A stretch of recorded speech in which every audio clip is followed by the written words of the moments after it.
qui est plus passé dans ma vie, c'est le jour où l'Éternel, Dieu m'a appelé à son service. Aujourd'hui que je sers l'Éternel et puis que j'apporte sa parole, le Seigneur pour moi c'est la plus grande joie que je peux avoir. Alléluia. En cette soirée, vous pouvez le savoir, je suis vraiment joyeux. Amen. Alléluia. Voilà, avant de rentrer dans le message, je voudrais que Étienne puisse prier pour moi. Alléluia. Seigneur, merci.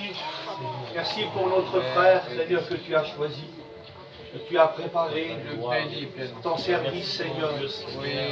Tu vas le bénir, Seigneur, encore pour nous ce soir. Tu vois ces mots que tu as mis dans son cœur, ces versets, Seigneur. Seigneur, parle à travers lui, Seigneur. Tu sais ce que nous avons besoin, Seigneur. Donne-nous ce que nous avons besoin. Ces mots du ciel, ces mots vivants, ta parole, Seigneur. Que nous soyons vraiment bénis à travers ton esprit. Et bénis notre frère pour nous, au nom de Jésus. Amen, alléluia. Amen, alléluia. Voilà, je réfléchissais, lorsque je lisais la parole de Dieu, lorsque je me suis mis à part, Seigneur, qu'est-ce que je vais apporter pour l'Église? Et puis j'ai pensé, et puis en vrai, la plus belle chose de pouvoir apporter, Seigneur, c'est Jean 3, verset 16. C'est le verset qui nous représente, on pourrait dire, toute la Bible ensemble. Le verset là, il nous dit, car Dieu a tant aimé le monde, qu'il a donné son Fils unique, afin que celui qui croit en lui ne périsse point, mais qu'il ait la vie éternelle. Dans cette soirée, le verset là, qu'est-ce qu'il signifie? Seigneur, c'est très simple à comprendre. Pour ça, c'est un beau verset aussi, et il y a de la puissance. C'est que Dieu, un jour, il nous a aimés. Et Dieu, il nous a aimés à un point qu'il a donné son Fils. Il a donné son Fils unique pour moi, pour toi, il a donné pour tout le monde. Celui qui croit en lui, qu'il ne périsse point, mais qu'il ait la vie éternelle. Dans cette soirée, si on veut recevoir la vie éternelle, c'est très simple à comprendre. Seigneur, il faut croire en Jésus-Christ. Un jour, Jésus-Christ, il a dit, je suis le chemin, la vérité et la vie. Donc aujourd'hui, si tu cherches le chemin, si tu cherches un chemin dans ta vie, c'est Jésus-Christ le chemin. Si tu recherches la vérité, si tu ne sais pas quelle religion est la vérité, je veux te répondre, moi, aucune religion n'est la vérité. La vérité, c'est Jésus-Christ. Le chemin, la vérité et la vie. Tu veux recevoir la vie éternelle, c'est à travers Jésus-Christ que tu vas la recevoir. Tu veux rentrer dans le ciel, il a dit, nul ne viendrait au Père si ce n'est par moi. Le Seigneur Jésus-Christ, il est la porte. Et c'est par Jésus-Christ qu'il faut passer pour pouvoir arriver à Dieu le Père. Amen. Seigneur, cette soirée, je voudrais partager avec vous une petite histoire que j'ai à cœur. C'est une anecdote. C'est d'un homme et puis son fils. On voit que dans cette histoire-là, il y avait cet homme et puis il avait toujours son fils avec lui qui était à côté de lui. Lorsqu'il travaillait, lorsqu'il allait quelque part, son fils, là, il l'aimait de tout son cœur. C'était tout pour lui. Et puis le fils, il regardait à son père aussi. Et puis il l'aimait aussi de tout son cœur. Il voulait prendre l'exemple sur lui. Il voulait travailler avec lui. Et lorsque il allait travailler, là, cet homme, il avait son fils avec lui. Et pendant qu'il travaillait, cet homme-là, il travaillait en vrai pour les pans. Dans les pans, il travaillait pour les pans. Quand il y avait un train qui devait passer, c'est lui qui faisait... Quand il y avait un train qui devrait passer, c'est lui qui faisait que le pont, il s'abaisse. Ou soit, s'il y avait un bateau qui devrait passer de l'autre côté, il faisait que le pont puisse s'élever. Et on voit qu'un jour, lorsqu'il travaillait, il a dû lever le pont parce qu'il y avait un bateau qui allait passer. Lorsqu'il a fait ça, on voit que son fils, il a voulu l'aider, et puis il était parti, il est couru dehors, et puis il a été en dessous du pont pour pouvoir...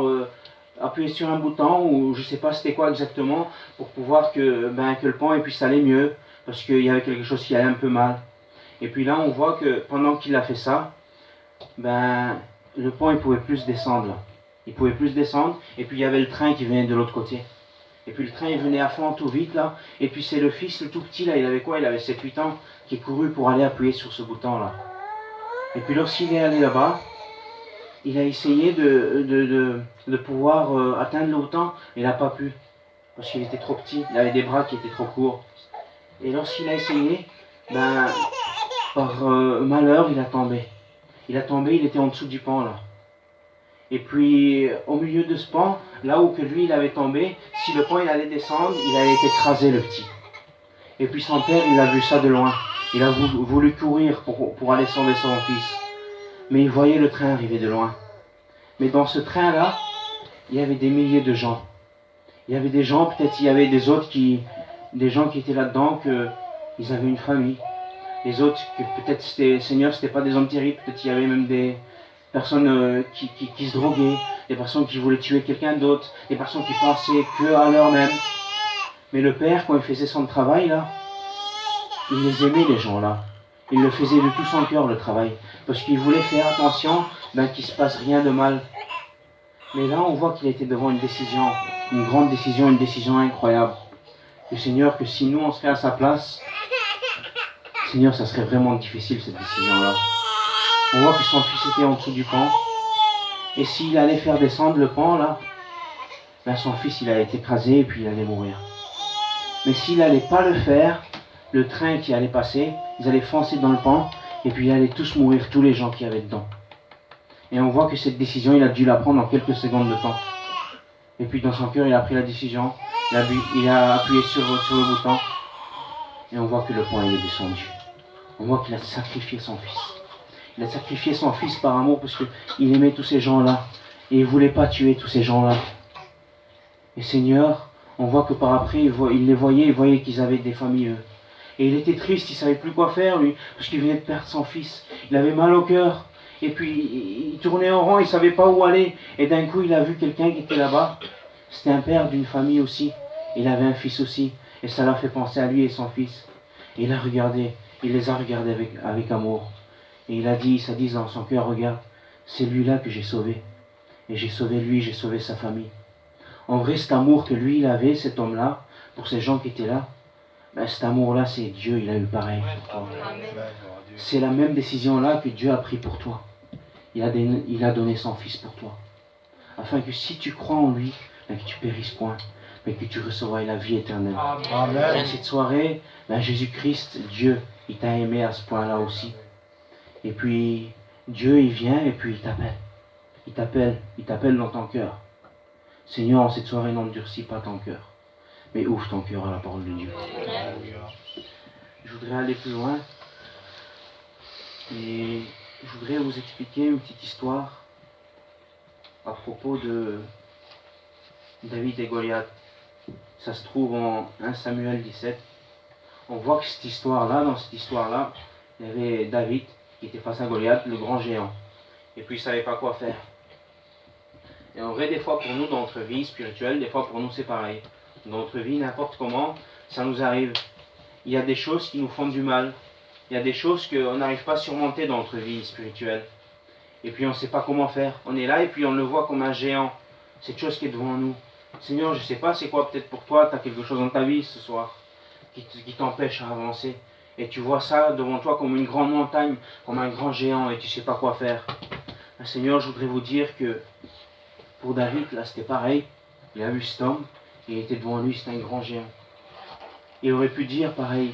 Il aurait pu dire, non, je vais me tourner et puis je vais me sauver là-bas. Parce que moi j'ai peur de lui. Tu vois pas comment qu'il est. Si lui il me chope, il me tue. Mais non, qu'est-ce qu'il a fait? Il a été le combattre. Il n'a pas été le combattre avec sa force à lui, mais il a été le combattre par le nom de Jésus-Christ. Il a été le combattre avec la puissance de Dieu, avec la puissance du Saint-Esprit. Et lorsqu'il est arrivé devant lui, il a regardé en face. Il a pris une pierre et il l'a lancée dans le front, devant dans le front. Seigneur, je voudrais vous dire une chose. Cet homme qui était là, Goliath, c'était un grand homme. C'était quelqu'un qui était très grand. Mais puisqu'il était grand, une petite pensée comme ça, Seigneur, sa tête, elle devrait être grande aussi. Donc c'était beaucoup plus simple de pouvoir viser dans sa tête. En vrai, en cette soirée, ce que je voudrais vous dire, c'est que des fois, si on voit quelque chose de grand devant nous, peut-être ça va être encore plus simple, parce qu'on a de quoi se préparer. On le voit arriver de loin. Et le Saint-Esprit nous montre quoi faire. Et Seigneur, plus grand qu'il est ton problème, plus grand qui sera ta victoire. Pensons à Lazare, Seigneur, et souvent je dis, lorsque Lazare, il était mort pendant quelques jours, pendant plusieurs jours, Lazare était mort, Jésus-Christ il est venu, il a dit une parole, et puis Lazare a été ressuscité. Seigneur, ça c'est un témoignage que jusqu'à aujourd'hui encore, on témoigne de lui, parce que là je suis en train de témoigner de Lazare, là. Et puis il y a, on va dire 2000 ans en arrière que ça s'est passé. Et aujourd'hui encore on témoigne de ça. Aujourd'hui encore lorsqu'on prêche, on parle de ça. Mais Seigneur, c'est un témoignage puissant ça. Mais n'oubliez pas, pour en arriver là, pour recevoir cette bénédiction là, d'être ressuscité, il a dû mourir quand même. Seigneur, quelle souffrance qu'il a passé lui, pour son témoignage. Il a dû mourir. Alors en cette soirée, je voudrais vous dire, n'importe quel problème que vous passez, peu importe la taille du géant qui est devant vous, peu importe la montagne que vous imaginez que vous ne pouvez pas la monter, le secours nous vient de l'Éternel. Et dans le nom de Jésus-Christ, on sera victorieux. Amen. Alléluia. Seigneur, je voudrais vous expliquer aussi une petite histoire qu'un jour j'ai écoutée. Ça m'a touché gravement mon cœur et ça m'a donné le courage de pouvoir avancer. Et puis cette histoire, je voudrais vous la expliquer, mais c'est un peu expliqué à ma façon à moi. Je me souviens plus trop bien, il y a 2-3 ans que j'ai écouté. C'était Étienne qui l'avait expliqué. Il va la reconnaître certainement. Il va reconnaître aussi que je la dis différent que lui. Mais je la dis à une façon à moi que, comme je l'ai compris. En vrai, vous allez rigoler et je vais vous parler des éléphants. Les éléphants, en vrai, c'est... Je voudrais vous expliquer lorsque ils sont dans un zoo. Tu reconnais l'histoire? Lorsqu'ils sont dans un zoo, ben, les hommes qui sont là, en vrai, quand on arrive dans un zoo, je voulais vous l'expliquer comme ça, on arrive là et puis on voit tous les bêtes qui sont là, et puis ça fait peur en vrai, ça fait peur. Et puis, des fois ils sont gros, ils sont grands, et puis ils peuvent nous faire du mal. Mais là, ce qu'ils ont fait les hommes là, ils ont attaché des cordes autour de leurs pieds, c'est ça? Et puis sur ces cordes-là, ben, en vrai c'était des fils de courant. Et à chaque fois qu'ils dépassaient les quelques mètres, ben, il appuyait sur un bouton là, et puis il recevait du courant quoi. Les éléphants ils recevaient du courant. Et puis à cause de ça, chaque fois qu'ils devaient faire les quelques mètres en plus, ils n'osaient pas aller plus loin. Pourquoi? Ben parce que à chaque fois qu'ils voulaient aller plus loin, il y avait le courant. Et puis ça leur faisait du mal, et puis ils n'osaient plus. Et avec le temps, qu'est-ce qu'ils ont fait pour pas que les gens ils voient ça, qu'ils faisaient du mal aux animaux là, ben, qu'est-ce qu'ils ont fait? À force de le faire, ça leur rentrait quelque part dans le cerveau de l'animal là. Et puis à cause de ça, ils ont juste pris un fil qui n'avait pas de courant dessus et l'ont mis autour de son pied. Et puis à chaque fois qu'il devrait avancer ou qu'il faisait quelques mètres, il n'osait pas aller plus loin parce qu'il se souvenait qu'à chaque fois qu'il essayait d'aller un peu plus loin, ben, il y avait du courant, ça lui faisait du mal, il ne pouvait pas aller plus loin. Alors il n'osait plus faire un pas de plus, il n'osait plus aller plus loin. En cette soirée, je vous explique ça parce que des fois pour nous dans la vie spirituelle, c'est pareil. Des fois l'ennemi nous fait du mal. À chaque fois qu'on essaye d'avancer avec le Seigneur, à chaque fois qu'on essaye de faire un pas de plus pour le Seigneur, l'ennemi il est là pour nous attaquer. L'ennemi il est là pour nous détruire, pour nous faire du mal. Mais en vrai, Seigneur, à travers Jésus, comme je viens de le dire tout de suite là, on a reçu une puissance. Et Seigneur, on peut passer. Et Seigneur, même si ça nous fait du mal, ben, il faut y aller. Parce qu'en vrai, même si on a du mal, même si ça ne va pas dans notre vie, il faut louer, il faut adorer Dieu, il faut avancer. En cette soirée, peut-être l'ennemi, depuis très longtemps, il te fait rester sur ce point où tu es maintenant. Il ne veut pas que tu avances avec le Seigneur. Et puis toi, dans ta tête, dans ton cerveau, c'est comme ça. Parce que tu penses qu'à chaque fois que tu vas essayer d'avancer avec Dieu, ben, l'ennemi va venir, il va te faire du mal. Mais en cette soirée, au nom de Jésus-Christ, l'ennemi a été vaincu. Au nom de Jésus-Christ à la croix, Jésus-Christ, il a eu la victoire sur l'ennemi. Et en cette soirée, on le croit. Que lorsqu'on veut avancer avec le Seigneur, c'est le Saint-Esprit qui nous dirige. C'est Dieu qui est avec nous. Et puis, Seigneur, ben, Dieu, il combat pour nous. C'est vrai que tous les jours, c'est une bataille. C'est la vérité, mon père l'a dit aussi tout à l'heure. Tous les jours, on combat. Tous les jours, la vie spirituelle, c'est un combat contre les mauvais esprits qui sont dans les lieux célestes. C'est vrai, on ne veut pas combattre. Des fois, Seigneur, ça arrive. Il y a des gens qui viennent chez nous. Et puis, c'est des chrétiens et c'est choquant des fois. Ils viennent chez nous, ils nous disent quelque chose, ils nous disent quelques paroles et ça nous fait du mal. Franchement, ça nous fait vraiment du mal. Des fois, ça arrive que ça nous fait du mal à un point qu'on s'éloigne même de Dieu, qu'on s'éloigne de l'église, on a peur de rentrer dans l'église, pourquoi pas ben, que l'autre là il va me parler parce qu'il va me faire du mal. Seigneur. Et puis, en vrai, il ne faut pas regarder à ça. La Bible nous dit que, quelque part, Malheur à l'homme qui se confie en l'homme. Mais celui qui se confie en Dieu, le Seigneur, je vous le dis, il est heureux. Avec le Seigneur, on a reçu la puissance. Avec le Seigneur, on peut aller devant. Alléluia. Avec le Seigneur, Seigneur, on a reçu la victoire. Amen, amen. Dans le nom de Jésus-Christ, il y a la puissance. Dans le nom de Jésus-Christ, il y a la victoire. Dans le nom de Jésus-Christ, mais on peut être délivré. On peut être délivré de tout mal. On peut être délivré de tout, Seigneur, de tous nos péchés, des fois. Comme le frère l'a témoigné tout à l'heure, le Seigneur, c'était, comme il l'a dit lui-même, c'était pas un homme terrible. Il était lié à la drogue, à l'alcool. Il y a beaucoup de frères qui étaient comme ça.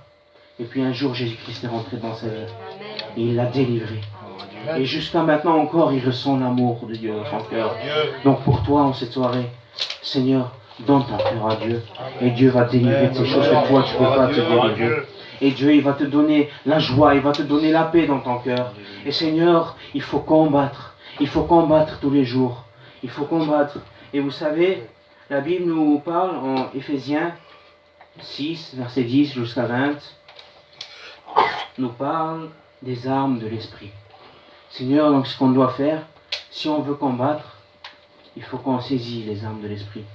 Il faut qu'on combat l'ennemi. Alléluia. Parce que vous savez, comme j'expliquais tout à l'heure, des fois ça arrive, puis des frères ou des sœurs, ou même des gens qu'on ne connaît pas, ils nous font du mal avec les paroles. Mais Seigneur, il ne faut pas regarder à eux. C'est pas leur faute. Prions pour eux. C'est les mauvais esprits qui sont derrière. Ils parlent dans leurs pensées, ils leur font croire des choses sur toi qui ne sont pas vraies. C'est les mauvais esprits qui sont dans les lieux célestes. C'est pas leur faute. Il faut prier pour eux. Et puis le Seigneur, il va nous bénir. Et puis il faut aller des fois chez les frères, chez les sœurs. Si on a une pensée, nous, ça nous arrive aussi, Seigneur, ça m'est déjà arrivé. Une mauvaise pensée sur un frère, ou qu'on a vu nos frères faire quelque chose de mal, des fois, Seigneur, on a mal compris les choses. Vaut mieux d'aller tout de suite et de demander, frère, il s'est passé quoi? J'ai vu, il y a eu ça. Oh frère, peut-être t'es fâché sur moi. On dirait que t'es fâché sur moi. Dis-moi, qu'est-ce qu'il y a? Pourquoi tu veux me faire du mal? Le Seigneur, et puis, des fois, le frère, il va prendre la parole, il va dire, non, t'as mal compris. C'est l'ennemi qui t'attaque, là. Il te met des pensées sur moi qui sont pas vraies. C'est pas vrai du tout. Et puis là, vous allez prier ensemble et le Seigneur va vous bénir. Seigneur, ça m'est déjà arrivé, pour ça j'en parle. Et comme ça, Seigneur, on sera plus que victorieux. Si on voit, s'il y a ce géant qui est devant nous, si on ne sait pas quoi faire, il faut penser à Jésus-Christ. Il faut aller de l'avant, il faut combattre dans le nom de Jésus-Christ. Il ne faut pas avoir peur de l'ennemi qui va nous faire du mal. C'est vrai, la Bible, la parole de Dieu nous dit que l'ennemi, il est comme un lion rougissant, cherchant qui se laissera dévorer. La parole est là, qui se laissera dévorer. Donc si toi tu te laisses dévorer par ce lion, par l'ennemi, Satan, Seigneur, quelque part, c'est toi tu te laisses faire. Là. Parce que pourquoi la Bible nous dit que Dieu nous ne laissera pas être tentés au-dessus de notre force. On ne sera pas tentés au-dessus de notre force. Mais si des fois ça nous arrive, qu'on est vraiment au plus mal dans un problème, que ça nous semble qu'on est au plus profondeur de l'océan, là, qu'on peut plus s'en sortir. Le Seigneur, il faut savoir une chose, que Dieu il connaît la force qu'on a, et puis il ne va pas aller au-dessus. Et puis si nous là, on commence quand même à pratiquer le péché, et puis mettre la faute sur Dieu, et commencer à dire, Seigneur, c'est de ta faute, parce que je passe par les épreuves et tu m'en sors pas là. Et c'est à cause de ça que je vais pécher maintenant, c'est à cause de ça que je vais m'éloigner de toi. Non, c'est pas vrai. C'est pas à cause de Dieu, il ne faut pas mettre la faute sur Dieu. C'est pas vrai. C'est toi-même. C'est toi-même qui rénie la parole de Dieu. C'est toi-même qui ne fais pas attention. Vous savez, Job, un jour, il a dit une parole, et puis j'ai lu ça dans la Bible, et ça l'a touché grave mon cœur, et je vais m'en souvenir à chaque fois. Et cette parole-là, c'est Dieu m'a donné, mais Dieu a aussi repris. Que le nom de l'Éternel soit béni. Amen. Même s'il y a des choses dans notre vie que Dieu, des fois, il nous enlève, que le nom de l'Éternel soit béni. Même si c'est difficile, même si on ne sait pas quoi faire, que le nom de l'Éternel soit béni. Qu'on puisse louer et adorer Dieu. Parce que vous savez, tout est dans son plan. Des fois, on ne s'en rend pas compte que tout est dans son plan. Des fois, on demande quelque chose à Dieu, et ça m'est arrivé. Et puis je ne le reçois pas tout de suite. Ou des fois, il y a même que je le reçois, mais pas du tout. Et puis je ne peux pas comprendre. Mais la parole de Dieu nous dit, ce que je suis en train de faire maintenant, tu ne le comprends pas encore. Donc tu vas le comprendre. Et puis ça m'est arrivé, je ne comprenais pas. Seigneur, pourquoi tu ne me donnes pas ce que je te demande? Et puis plus tard, j'ai compris. Seigneur, c'était parce que Dieu y avait mieux pour moi. Que si j'aurais eu ça, peut-être que j'aurais commencé à m'éloigner de Dieu. Peut-être que ça aurait été pas bien pour moi. Mais un jour, Dieu il est venu, il m'a donné mieux. Il m'a donné selon son plan à lui, ce que lui il a voulu. Et des fois c'est comme ça. Des fois c'est comme ça, Seigneur. Des fois on ne recevoit pas, mais il ne faut pas oublier que Dieu il sait tout, il connaît toutes choses et il sait pourquoi il ne te donne pas certaines choses. Amen. Alléluia. Seigneur, je voudrais vous parler d'une dernière chose et après on va prier le Seigneur. Amen. Amen. Je voudrais vous parler du fils prodigue. C'est dans Luc 15, si je ne me trompe pas. Et puis on voit que ce fils-là, en vrai, il avait un père, il avait ses deux fils. Et puis un des fils, là, il a demandé ce qui lui appartenait, sa richesse qui lui appartenait. Et puis lorsqu'il a reçu sa richesse, là, vous connaissez tous l'histoire, il est parti dans le monde. Et puis il a commencé à s'amuser, et puis à faire la fête. Il avait plein d'amis là, parce qu'il avait beaucoup d'argent. Il avait plein d'amis. Et puis il s'est éloigné de son père.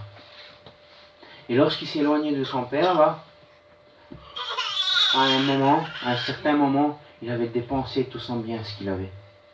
Et lorsqu'il avait tout dépensé, là, il ne savait plus quoi faire. Ses amis, ils n'étaient plus là.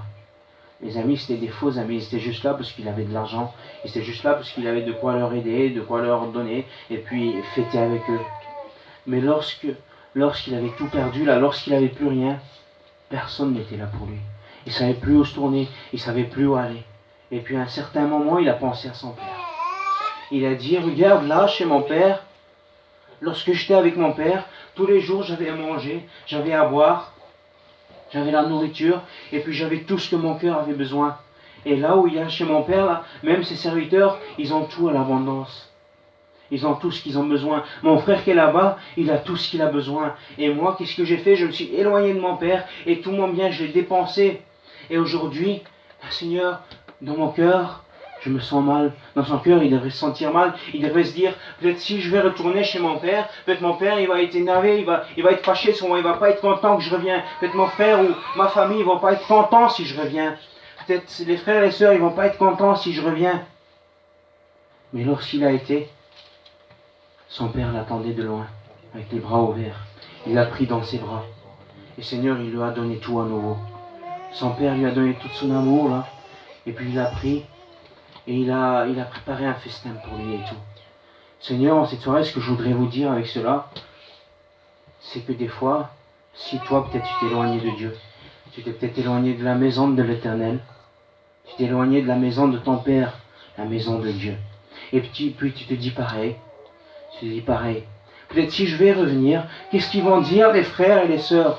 Peut-être si je vais revenir, Dieu il sera fâché sur moi. Et puis je vais faire comment? Et puis tu as peur dans ton cœur et tu ne sais pas quoi faire. Tu as construit autour de toi comme un mur et tu ne sais pas t'en sortir. Mais je voudrais vous dire une chose. Ce mur qui est autour de toi là, il y a un marteau qui peut le briser, qui peut le casser. C'est le marteau qui brise le roc. C'est la parole de Dieu. C'est dans la prière. Lorsqu'on prie à chaque fois, à travers la prière, à chaque fois on prendra ce marteau-là, et puis on cassera une brique, on pourrait dire. Et puis peu par peu, ce mur-là, il va disparaître, et tu vas pouvoir revenir à Dieu. Vous savez, Dieu en cette soirée, il veut t'appeler, il veut te rappeler. Viens à moi, mon enfant, reviens à moi. Je ne voudrais pas aller plus loin. Je voudrais chanter un petit cantique, et qu'on puisse prier le Seigneur. Amen.